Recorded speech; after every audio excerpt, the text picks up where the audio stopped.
One way that you can cut down your sacks is you have a guy like Justin Jefferson who's open all the time, even when he's covered by 11 dudes on the other team. Justin Jefferson signed this morning as we record this a $140 million deal over 4 years with the Vikings. It is the richest non-quarterback contract in NFL history.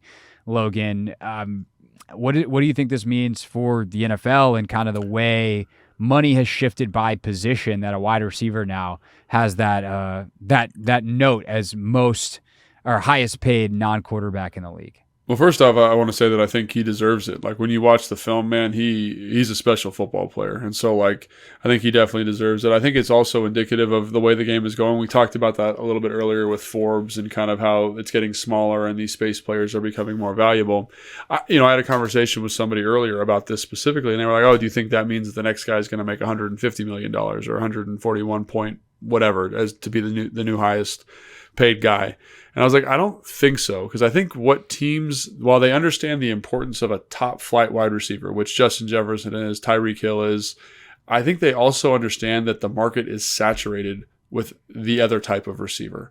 And so what I think is, like, unless you are that dude, don't expect to be paid like that dude. That's honestly quite how I feel about it. It's like I think they're going to treat it kind of like the top end running backs. Like, the top flight running backs still get paid decent amount of money, right? Like, it's not old school money, but they still get paid more than kind of general pop.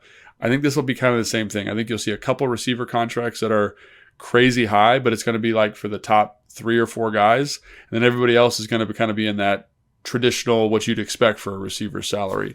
But I think he deserves it. I think he's a fantastic football player. I think he's going to make huge strides and huge inroads for whoever's playing quarterback for them. And again, this is one of those things that I think is so important, is when you have a young quarterback, when you have a rookie quarterback, J.J. McCarthy, you have a Sam Darnold on a veteran kind of low impact contract, you can make signings like this and make sure you keep excellent football players around. So this is roster building, like 101 right here. Yeah. Like, they know what they're doing in Minnesota. There was only so far they were willing to go with Kirk Cousins, because they also knew that, like, once we get to year 3 of Justin Jefferson's new contract, like, that money's going to be like heavy. Yeah. And so I don't know what the rest of their deals would look like, but, like, they could have gotten a low base number in year 1 potentially for Cousins and for Jefferson, and, move things around in year 2, and maybe they had some other contracts coming off the books, or they can re-sign guys at a low number for year 1 because they have to re-sign them.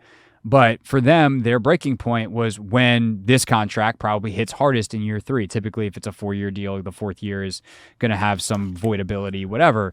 Or the way the cap's going up, and knowing that Jamar Chase is going to sign, et cetera, JJ might want a new contract by 3 years from now. So however it is, the chances that the 4th year of this deal happens the way it is on paper right now seems pretty slim. But this dude deserves it. And to me, like, this is kind of how, like, the NFL in some ways works better than, say, the NBA. The NBA has max salaries. And what it does is it makes every team think we got to have someone who's on a max salary. And so you wind up with, like, the 28th best player in the league signing a max deal, getting paid something percentage-wise pretty close to LeBron James. And you're like, what? What? That dude's not worth what LeBron is worth, because the league can't help itself. And if the incumbent team doesn't sign that guy to a max player, their best player, to a max deal, he'll leave and go get it somewhere else, as opposed to all the owners going, no, and all the GMs going, no, we're not paying you a max deal. You think you're as good as LeBron? Buzz off. And that's what they should do. And so what happens in the NBA is you wind up having max deals and then a bunch of guys on minimum, and the middle class is pretty thin. I think in the NFL, you actually wind up with, like, a pretty nice middle to upper middle class, if you will, where you have guys like Terry McLaurin who are making really good money. And I'm not just talking about, like, compared to what I make to talk on the radio. I'm talking about NFL, like, Terry McLaurin makes really good money, but it's not close to what Jefferson just signed for. And nor should it be, because for as great as Terry is, the impact he makes as let's call it the 10th, and I'm just pulling that number out of thin air. Nobody get too serious with it. But let's call it the 10th best receiver in football compared to what JJ does as the best receiver in football. They're not the same. Right.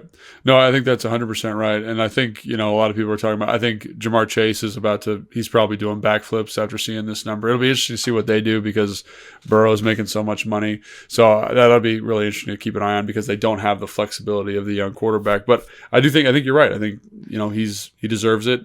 And it brings that CeeDee Lamb kind of conversation up. And to me, they're not like in the same category. I think CeeDee Lamb's a really good football player. I like him a lot, but like he's not in the AJ Brown. He's not in the, Justin Jefferson category to me. Like he's in a different tier. So it'll be interesting to see kind of how the Dallas Cowboys handle it. Cause I do think while he is valuable to my organization as the Dallas Cowboys, like we're a little bit cap strapped, and I don't think that he has the same impact as those other players I just mentioned. Is he very good? Yes. But is he that kind of, is he top 5 in the NFL? I don't know. And does he deserve to be pay that way? I don't know. That'd be an interesting question for the fans to answer in the comments, probably. Yeah, well, no one has opinions on any Cowboys player, so I'm sure we'll get nothing on that. I saw a deal floating around this morning. Like, should you do if you're a CD or you're the Cowboys, you going all right, he's 4 for 140. Let's do 4 for 136. So it's like $1 million less per year. Is that working out? Because statistically, their production is actually scarily similar. I think just when you watch Minnesota, one of the reasons, just from an X's and O's standpoint, that I probably value Justin Jefferson a little bit more. Again, CeeDee Lamb, very good football player, should get paid a lot of money.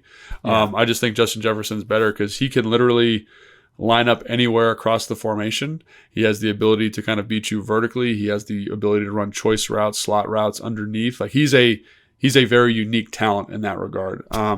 CeeDee Lamb, very productive in that offense, but more of a kind of big slot type guy that can win outside, but is better utilized inside. So I think his usage pattern kind of reflects, again, he's very productive, but it kind of reflects a limitation of his game that I don't think Justin Jefferson has.